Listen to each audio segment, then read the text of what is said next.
So I'm Ty, founder of Wood Window Rescue, and today we are in Gatewood. This is a really awesome two-door house that was built in 1928, and we're going to check out some of the window conditions that this house has.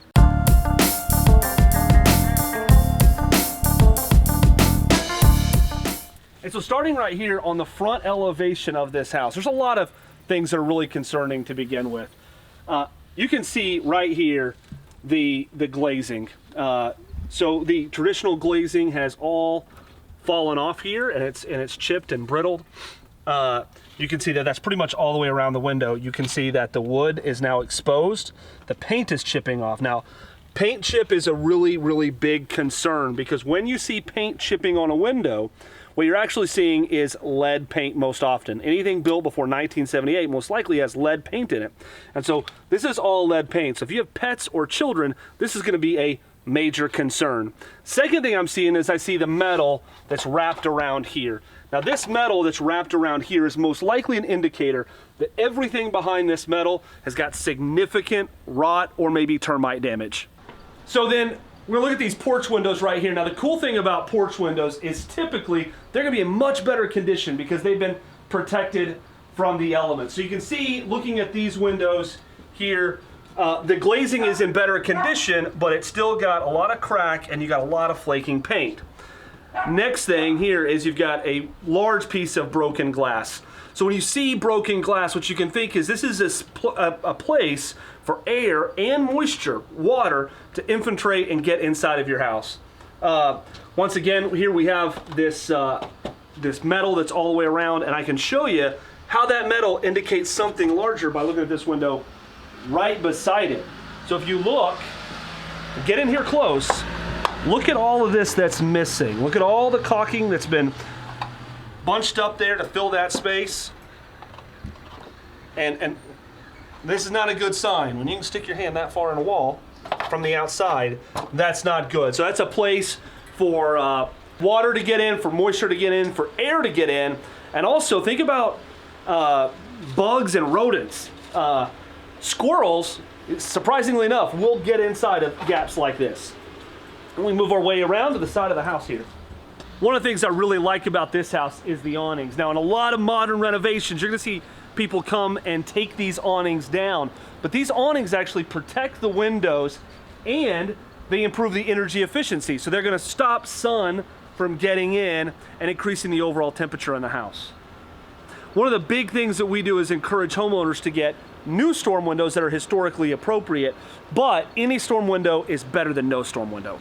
So as I showed you on those windows there on the front, all these windows have that aluminum all the way around them, and that is to mask how bad the rot is on the windows. And so you can see that here on the one we're working on. Looking around the perimeter, you can just see all that flaking lead paint all the way around there. And that aluminum that they've removed was masking this right here. So it's masking the rot that's down here, all the failed glazing and caulking. And here's the thing about that. When you put that aluminum coil stock over the top of this, what you're gonna do is you're gonna trap moisture inside of here. So any type of moisture that gets in will be trapped in there, continuing the rot for, as long as that aluminum is up. So we've started working on this window here. So this is the original, one of the original sashes.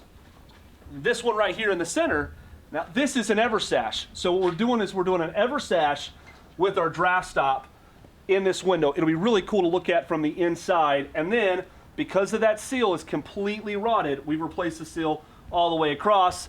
They've got their paint here and stuff to finish that up. So let's go check out what this window looks like from the inside to get a comparison between the original window and what the Eversash looks like. Okay, so here's those windows I showed you from the outside. This right here is an original window, and it really in pretty good condition except for this little L bracket that's holding it together right there. But this right here is an Eversash. So, this window is an exact replica of the one right next to it. So the goal is that other than just how clean it looks and how nice it looks, it's almost indistinguishable from the original sash. We've also installed draft stop on this window, and this is one of my favorite parts of it. You're gonna have to get close for this. When you open it, listen to the sound. It opens nice and clean and smooth because on the back side of this piece of molding is a wool pile, a weather stripping, and you can see it here on the back side of what we call the parting bead. So this house across the front has these really amazing 9/9 windows, and 9/9 meaning there are 9 lights on the top and 9 lights on the bottom. And this really adds a lot of character to the house. It makes it really unique. But these windows definitely have some issues to be concerned with. The first issue is notice here how the window is not meeting up and this right here can't lock. Well, this is a window, I call it painted open. It's stuck and it's essentially been painted open because it's in an open position.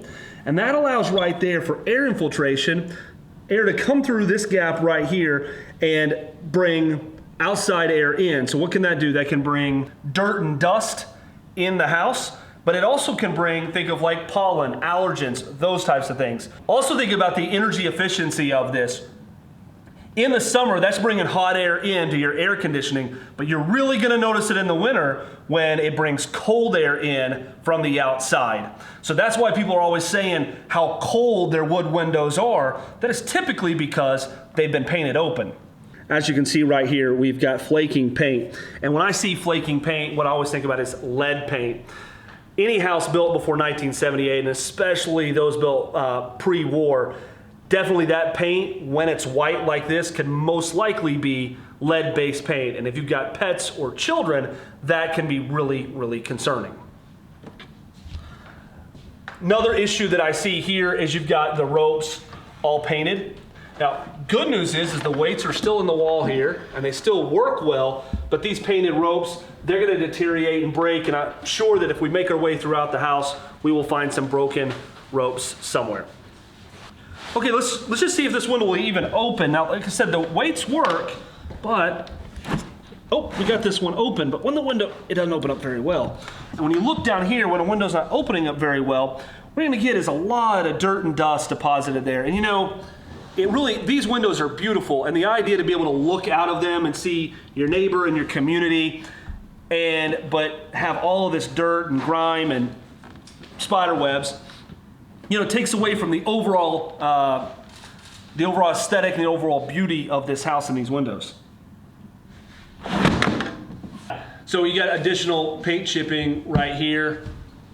And so yeah, there's just a lot of flaking paint. Flaking paint you know, of course we talked about lead paint, but it's also an issue because when the paint chips off, then the wood is exposed and it's exposed to the elements.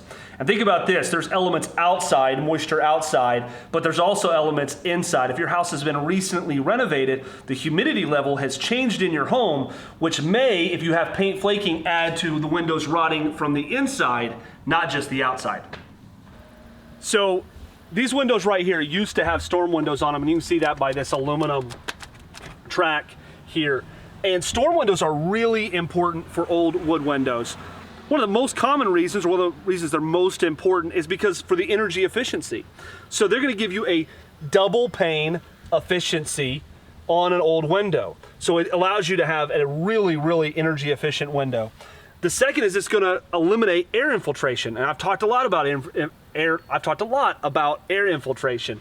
That's what, you know, brings this out, your outside environment into your house. You want to eliminate that. The second is the reason why this window is in such bad condition is all of the elements that are allowed to hit this window. The rain, the snow, the ice. And so covering that up helps protect that. Another reason that storm windows are really important is that they help block sound. Now, storm windows can reduce sound by over 50%. And you gotta think that has 2 benefits. One is just peace of mind and sleeping in your house. You're able to watch a movie, put your kids in bed at night, or you go to bed yourself without hearing all the outside noise as loud as it can be. The other is privacy. These windows are almost paper thin, and so whatever's happening next door with your neighbors, you're gonna hear. So they drive in, you hear it. Their kid wakes up in the middle of the night, you hear it. Your dog barks, it wakes them up. So it really adds a layer of privacy to your home. So that's a walkthrough of this house showing the most common problems that wood windows have and how those can affect you. And that's really the goal of every project that Wood Window Rescue does, is to help you with those problems, to help you make your windows open again, to reduce the lead in your home, to help improve the overall comfortability by reducing the outside noise, by increasing your property value and reducing your overall utility bills by eliminating drafts and making your windows more energy efficient.